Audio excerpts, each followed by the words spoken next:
ଲିଭେଇବାକୁ ଚେଷ୍ଟା କଲି କିନ୍ତୁ ଲିଭେଇ ପାରିଲିନି।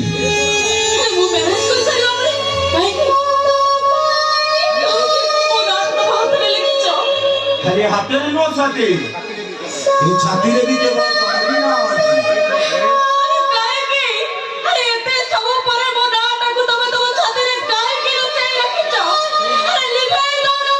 ଏ ନାଁଟା ସେଇଦିନ ଲିଭିବ ଯୋଉଦିନ ନିଶ୍ୱାସଟା ବକ୍ରରେଖାରୁ ସରଳରେଖା ପାଲଟିଯିବ, ଆଉ ରକ୍ତର ତାପମାତ୍ରାଟା 90 ଡିଗ୍ରୀ ଫାରେନହାଇଟରୁ 0 ଡିଗ୍ରୀ ଫାରେନହାଇଟ ହେଇଯିବ, ଆଉ ଏ ହୃଦପିଣ୍ଡର ସ୍ପନ୍ଦନଟା ଆପେ ଆପେ ବନ୍ଦ ହେଇଯିବ, ଲିଭିଯିବ ଛାତି।